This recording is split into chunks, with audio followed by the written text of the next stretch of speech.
piece of crap.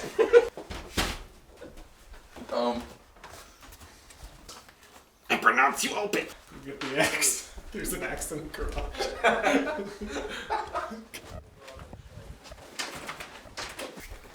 Yes! No drill tip. In South Australia I was born. Heave away, all the way. South Australia I came when we're down to South Australia. Oh, you're rolling. You better hurry with that drill! What are you doing? I'm opening it! That's not how you open the crate! It's how I open the crate! Hurry! As I walked out. My side's open! My side's open! Tim, I got it! Tim, I got it! Got it. Oh, hey, I don't want to lift the wrong thing.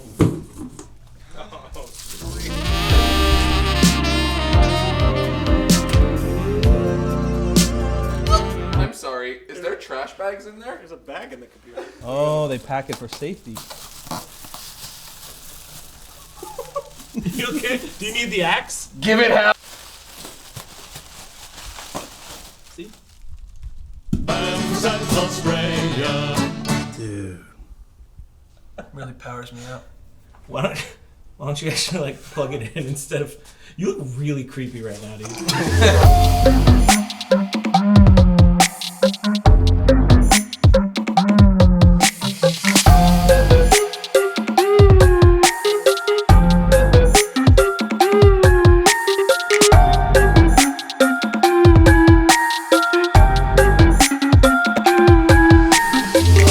Huge thank you to So obviously huge thank you to Origin for sending us these computers. They sent us 3 Origin PC Millenniums. They also sent this dope t-shirt. It's not a t-shirt. Get it in their store. No, they don't. It's also powered by a GeForce RTX 2080 Ti, which is like crazy fast. Like, but obviously we'll get into that in another episode. Link in the description below. So, you know, get that. Ugh, Still, so creepy. still, I don't know how to make it stop. So we're only a couple days away from There Comes a Knocking coming out, which is October the 28th. I'm going to be posting it at 12 p.m. CST, so definitely check it out right when it comes out. And if you dig it, like I said before, please share it with just everyone that you've ever met in your entire life. But today we're doing something we haven't done in a very long time, which is answering questions. So let's do that. How are you preparing to turn There Comes a Knocking into a feature? I know there's a script written, but are you sending it out to anyone after it's released? Good luck, Ragai. Thank you. I receive your luck. I've been working with my managers at 3 Arts to develop the feature. We were developing something else, and then I sent them this, and they really responded to it. So then I started really focusing on developing this feature. I had already had a whole scriptment for it, which was this 52-page document, which was a mixture between an outline and a script. At some moments it would say, you know, this scene happens, she talks to her mom, this is generally what's said, and here's the purpose of this scene. But then some scenes would be fully scripted out, and my idea was just to really get across exactly what I was trying to do without writing a full script. And what I found was that was the best way to do it for me, because once it went to actually writing the first draft, I had this really dense document that had a lot of details that I just could then go in and start filling out the nuance. And it was very easy to jump back and forth between things. If I got stuck in one place, I could jump to another scene and work on that scene a bit and jump back and forth without things getting jumbled. So I definitely think with my next one that I'm starting to develop as well, while still doing this one, I'll do that again. I'll craft a scriptment, which I'll then turn into a first draft. That was just a workflow that worked really, really well for me. But I've also been working on a pitch overall, so I have pitch documents to go along with this, and of course, trying to get the script to a place where it's ready to be taken out. And then of course, this short film is the last piece of the puzzle that we want for a whole pitch package to then go take out to different studios. So once all this is done, we'll take it out and pitch to places to hopefully get it set up. What inspired the story, or what draws you to the horror genre itself? I think the horror genre for me is something where I can explore questions that I have or things I see about the world best, I guess. There is so many things horrific around us on a daily basis. I think horror adds an exclamation point to all these things. So you make a point that can really embed itself in someone to get them thinking. I think really great horror does that. Not saying I'm making really great horror. You can't judge your own work. I hope it'll be great, but who knows? But the horror that I really love has something to say and great theme, and it used the horror elements to really put that exclamation point on those themes, and that's really what I love about that. And the things that we go through, the violence in life, all that stuff, those are the news is a horror movie. So I think that genre really lends itself well to talking about those different things. How much of the look of your film did you already create on set, like playing with different colors in camera, and what did you do with that in post and color grading? We very much got the look right in camera. Chase did an amazing job. We talked a lot about the colors and had a lot of references before time and really agreed on what this thing should look and feel like. So once we were on set, Chase was able to just run with that, and he really got the look of the film right in camera. Once the film's released, I'll be happy to put that stuff out there so you can see how close to the end result the image was before we ever touched it in the grade. He just really did a great job there. Then the grade was really just about sweetening the image and just putting those final touches on it to take it the rest of the way for that look that we wanted. Hey Ryan, how do you prepare yourself for making this movie? Like watching this kind of genre, reading horror books? I was intentionally cautious about watching horror films that were similar to the type of thing that I'm making so that those ideas weren't ingrained in my head and I was just kind of copying them. But I would watch films that had a similar tone or theme to what I'm trying to do to see what they would do. But more often than not, it would be more about, trying to figure out a moment and looking at other films of how they handled the moment just to get some inspiration if I ever felt stuck. It's kind of like when you're writing a script and you get stuck and you just go and do research. So there was some of that. There was a lot of that even when writing the script, of trying to figure out a moment and going and watching different films. I mean, I watched all kinds of genres, from sci-fi to drama, thriller, and even plenty of horror as well, of course.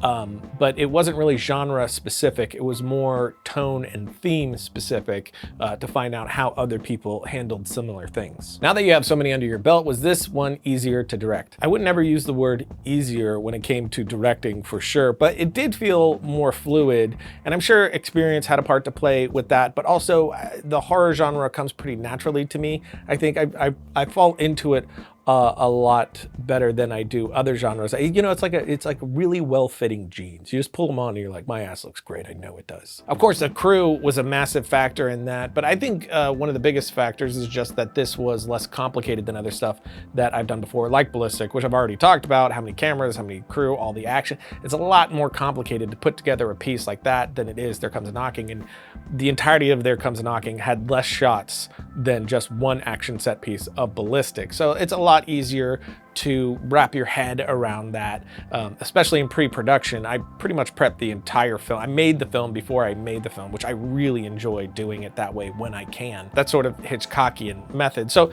I think it's all those factors combined that made this one a lot more smooth and less stressful than pieces I've done in the past. Hey Ryan, do you worry about putting out your proof of concept for the feature online? Would it be possible for a studio to decide not to take it on board with a part of the story being out there already? I don't think so, and for two reasons. One, there's been a lot of feature films made based off of short films that were put online and did well, but on top of that, I wrote a short film that really is a proof of concept. So above all else, its main function is to act as a proof of concept while also being a piece of entertainment for the Film Riot audience.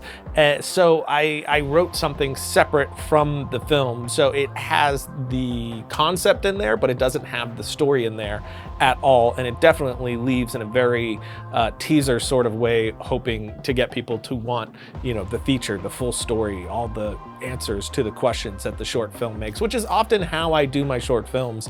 I leave it with a lot of unanswered questions because I want to make features. I love making short films that entertain, but more often than not, I'm not trying to tie them up into a tidy bow. This one is basically how to get funding for a short film. For me, there's only a handful of ways that I've found to do it. I've maxed out a credit card in the past, which I would definitely not suggest doing.